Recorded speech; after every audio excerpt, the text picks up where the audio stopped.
Hey, thank you for joining us. We're here again this week to do another little talk between me and my brother, talk about a specific topic that we usually do every single week. So, how you doing, Joshua? I'm good. Um, yeah, I'm good. Yeah. All right. So I wanted to start off. There's a couple things I wanted to talk about. As you could probably tell from the title of this video, I wanted to talk a little bit about our obsession or our evolution of our interest in swords today. But before we get started, I wanted to talk briefly about an experience that we had when we worked together at this one company. Well, not a company. We worked as a landscaper, and we did all kinds of different like household or yard work and whatnot. And so I wanted to tell you real quick, give a little bit about a story about Joshua and something that he did that actually is very funny. Oh. And so I forgot where we were going with this. And I was like, what the heck did I do? So me and my brother worked together, and we did a lot of yard work. And there was this one time where we were doing something with like fencing, or we just barbed wire was involved, you know, and that crap is dangerous for the most part. And there was, before you talk about your perspective, let me talk about it all happened to me. So let me talk about mine, and then you can, because how I remember it is it happened kind of, you didn't know about it until after, and then I told you, and you're like, holy crap. But okay. Well, I saw it. I saw what happened. So from my perspective first. Okay. This was the same place that we told in season 1 of our show how I got into a wreck and I really badly broke my arm. Yeah, on four-wheelers. On a four-wheeler, yeah. So same place where we worked. And for the job, we had to ride a lot of four-wheelers because they had a lot of land. I mean, getting around and stuff. So this was post getting into a wreck, probably maybe like a year or so afterwards. You think? Yeah, I think so. What happened was we were building a barbed wire fence one day. They had a lot of cows and like pastures. And so there was a huge roll of barbed wire fence, you know, like just the wire rolled up. Yeah. And I had the bright idea of sticking it on the back of the four-wheeler and transporting it across the field. Yeah. Like a good ways. And I was going on the four-wheeler, and it was fine when I was driving. But as soon as I stopped, like put on the brakes to stop, it started rolling forward. And I had the bright idea of trying to catch it with my arm. And it was a huge roll, probably like, I want to say 50, no, not 50, probably like 40 pounds of barbed wire. Like that thing was it's a lot of metal, a lot of heavy barbed wire. So I tried to catch it with my arm, but trying to catch barbed wire when it's falling, it's not a good idea because it's just a bunch of sharp things that you're trying to catch. Yeah. It tore my arm to shreds, basically. I mean, it didn't because I was going pretty fast on the four-wheeler and then stopping, it just kind of flew off, and it completely just like tore my arm. I don't know if you can see, you probably can't see in the camera, but it was like the back of my arm, and like I still to this day have like huge scars down my arm. So did you like try to go and pick it up and put it back on the four-wheeler? Well, it was starting to roll off the four-wheeler, and I just kind of reached for it, not thinking, just like it would have been better if it just fell, but thinking, oh, I got to stop it from falling, and it didn't work. Because what I remember is that it was on both arms, and that you were trying to. It was just on one arm. It's just one arm. Just one arm. So it pretty much just scarred up your arm, man. Like there was just blood all over the place on your arm. It was just like so many cuts. It wasn't like super deep, but it was like from here all the way down to here, just like a huge gash in my arm. But it was a bunch. Like there was multiple cuts all on your forearm. Yeah. Just because there were so many barbs that you had connected with you, and you just scarred up your arm. I was like, man, that's so dangerous. You're gonna get like tetanus or something. I mean, but so when you saw it, what did you think the first time I showed you? Because I remember, like, we were working with somebody, but I didn't even think he knew it happened because, like, No, you showed up to me and I was like you came over to help me with something. Like you didn't come over to tell me. You just showed up to like continue work and I'm like, what the crap is all over your arm? And I looked at it. It's just like bloody and cuts. And it's like, it's not a little bit. It was a lot. It wasn't just like little minor scratches.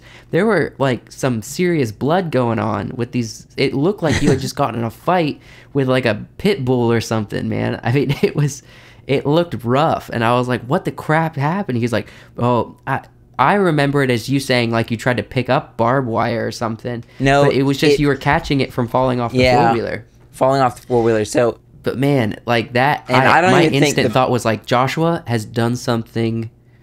He acted before he thought. I definitely did that. Well, I mean, I didn't have much time to think. It was like, just act, and it was stupid. I should have just not acted. Yeah. So I guess the moral of the story is, under no circumstance should you try to manhandle a big roll of barbed wire without some kind of arm and hand protection. The thing is, the people who we were working with and the people who we were working for, to this day, they don't know that happened, I don't think. Really? Like you didn't tell them? No, I don't think they ever know. I mean, so many things happened at that house, and just crazy things that like I don't even I don't. We had think a lot they of know. experiences. I think some of our best experiences probably happened working together. So that's probably why we have a passion to want to work together on things, because we usually have more fun. That and I feel like most of them happen to me because like I'm just clumsy and you break easily. Yeah. There's another story we'll probably tell some other time that you almost broke your arm a second time, or at least before that first one. So we'll tell that some other time. I want to get into the topic that we're going to talk about today for a little bit, about our sword obsession. But first, let's do a quick ad and we'll come back. Yep. Once again, we want to thank you guys for clicking on this video and watching it. We've said a bunch of times, if you're new to the channel, if this is the first video you're watching, this is content that's created by WiseWorks Entertainment. It's a company that me and my brother have started and we're currently working on to grow and just build an audience. We really just want to create entertainment, all kinds of entertainment that people can enjoy. We really love filmmaking, and right now we're creating podcast shows for this channel so that we have regular content for you guys. Honestly, the biggest way that you can support us right now is subscribing to the YouTube channel. You can follow us on social media like Facebook and Instagram, but really the main platform we use to get our content out there is YouTube. So subscribing on YouTube is really going to be the best place where we can feel the most supported, and you can find all of the content that we create in its full form here on WiseWorks Entertainment YouTube channel. So go ahead and hit subscribe. Hit the bell notification if you would like, to help you see new videos that come out whenever we release them. And we thank you for your support. Okay, so the second thing we're going to be talking about is our obsession with swords, weaponry. Swords, yes. I think it kind of all started with when we were younger. Yeah. To tell you the truth, it probably started with the Pinewood Derby. You think so? I think it goes farther back than that. I think when we still lived in Pennsylvania, we had a friend named Daniel. Oh, yeah. I forgot about that. We had a friend named Daniel, and his dad had like he made his son a bunch of like wooden weaponry, like spears and swords, and they were made out of wood. And it would just like carve them into their shape, and we would go around and just like, we were fascinated. Make them look really cool. Yeah, we were fascinated by this woodworking weaponry style thing, and we were just really into it. We thought it was really awesome. And we would sword fight with them until they broke in half. I mean, we would just go at it, and we really loved it. We enjoyed it. There's also you know, when we moved to South Carolina, we got into Boy Scouts, and we also went to like the Wilds Christian camp, and the Wilds would sell wooden swords, and so we would always look forward to going to the Wilds that summer and purchase maybe one or two new wooden swords. You know, I've never purchased a sword at the Wilds. Oh, really? You purchased like one or two the first years you went. Yeah, because that was And something then that was a highlight.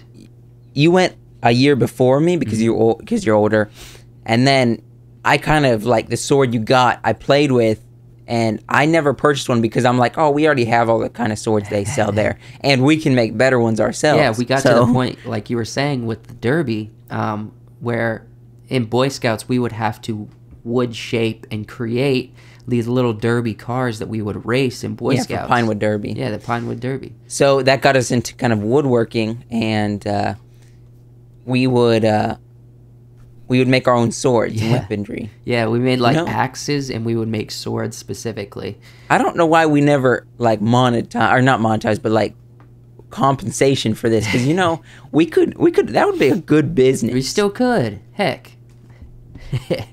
Anyways, so we did that for a while. We really got Coming into... 2020. Wise Works sword making. Yeah. Wise Works sword woodworking. So we did that for a while, and our friends would always come over. They would either buy, or we would help them make their own, wooden swords and stuff, or daggers or whatever. And we just had a really good time with it. And then we got a little bit older. We weren't old, but we got older from that period. And we decided we wanted to go with something a little bit more legit. And and so I remember we had this one magazine that had these swords in it, and they were like a little less than $50. Yeah. And we're like, we really want these swords. That would be so awesome. Yeah, and I remember they were the William Wallace replicas from Braveheart. Yes, and I actually have one right here. Yeah, show it to him. Whoops. They're huge. I have huge. I mean, I can't even bring it all on camera. Try to pull it out of its sheath. I mean, it's literally it's huge. It's big. A broadsword. Like, it's a two-handed broadsword. I mean, but the funny thing was, this was the first sword we ever got. Yeah. But we got this probably, how old do you think? I was probably like 13. You were maybe we were 15. We were still pretty young. Here, pull it out a little bit. Let them see the blade. Yeah. I mean, it's not sharp, but it's got a point at the end. Yeah, so you could stab I can't really with pull it out all the way. So I don't know. I guess they were meant as either like stage swords, or they were meant to be like display kind of replicas. But we used them as sword fighting. We used them to mess around. We used them. We put them in our little short videos and films that we would create. The very first video we ever created after we got that was Fight the Good Fight. Yes. I remember that was fun. Yeah, exactly, with Seth Parrish, and we've talked about that before. So those were our first swords. And then I remember I really wanted something that was more like a cutlass. After we used that and got that, I wanted something that was a little bit smaller, more like a pirate sword, or something that's more like a cutlass size, Yep. And so we had got out of the same magazine. They sold a different kind, and so we got two of these little smaller versions. That I think they're like Civil War swords. Cutlass. Yeah, they're Civil War because it has USA up here, but it's like a cutlass. And this is more of like a more handy. We could like single-handed, more like pirate fighting style swords. But I don't know how well you can see that. But like if you look on the blade, it's all dinged up and dented and dirty and because we used the crap went out to of town with this. Yeah. I mean, I remember one time, this was kind of like, I don't know if this was kind of the end of us fighting with them, but I remember at one point, me and you were fighting one time, and I lunged and stabbed for you, and I just like stabbed right into your mouth. Do you remember that? Yeah, I think so. I think you got me on the put lip. Like a whole. Yeah, you got the right there on the lip, but like almost like basically like a piercing with a sword.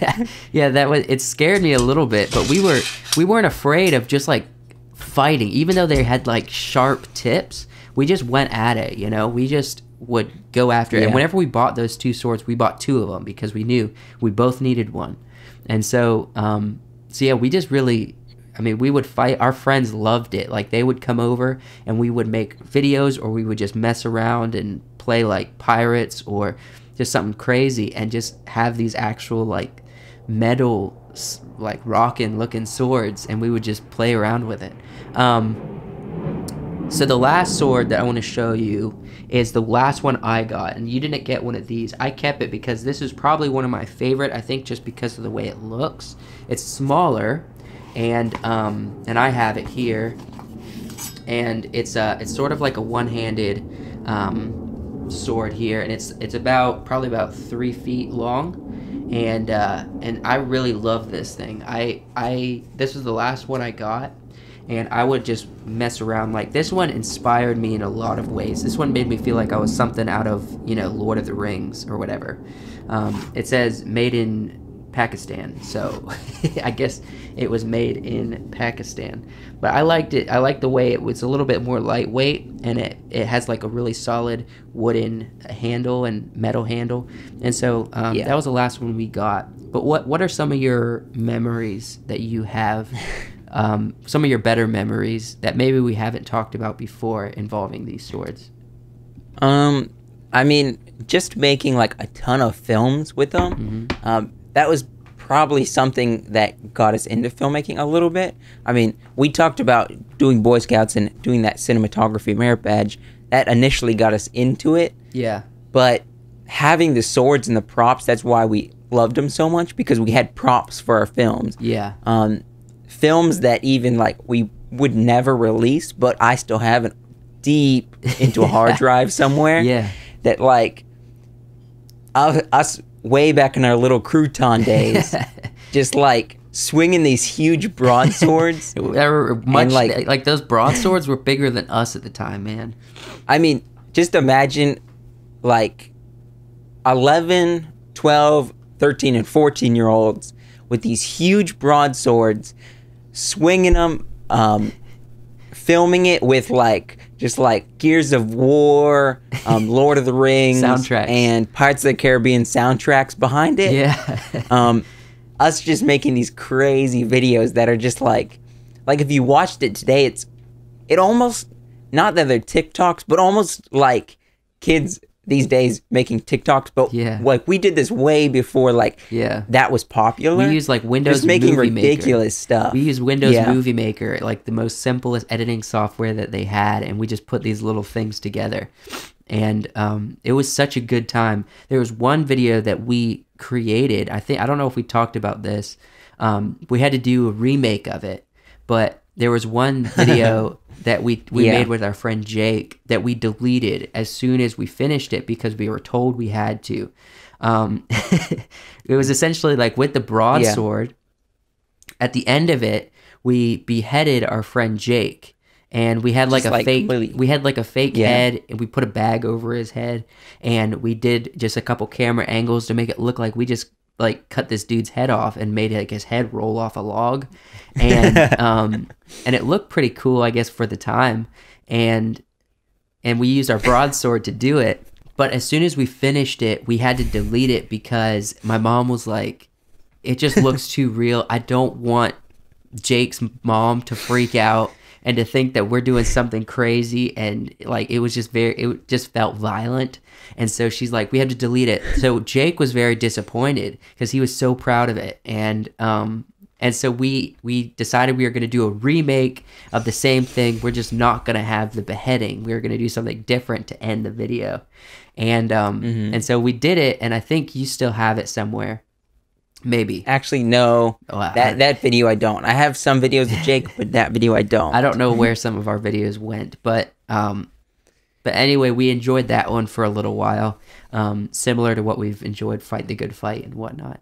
So yeah, that's pretty much like our evolution. I think we were just very fascinated with, as young guys, like the art of warfare, and when they had swords and they used that kind of like up close combat style of fighting, and I'm sure like our love for Lord of the Rings and Pirates of the Caribbean played into that. Yeah, I mean, just our imagination with wanting to make films got us into swords more too. Yeah, it kept us in, this mindset of like this realistic props and using them and making them look good on camera and stuff, Yeah. So that's pretty much all. I just wanted to talk a little bit about that, and because that did play a big factor into us getting into filmmaking. Excuse me. It did. So I think there's something that will help anybody, you know, that gives them a little boost of inspiration.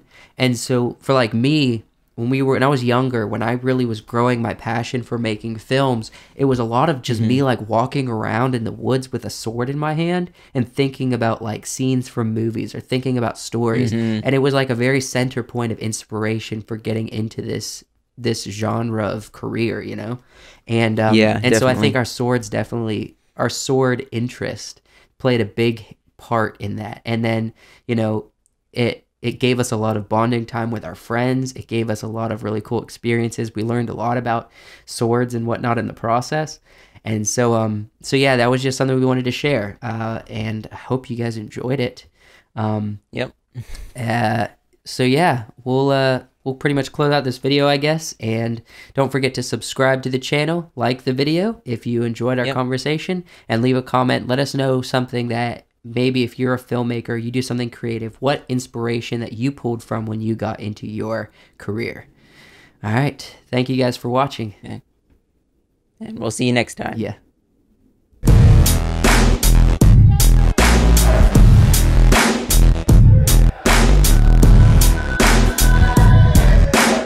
That was solid. Except for all the times I botched up. Well, I'll be ready next time. It's just quick editing.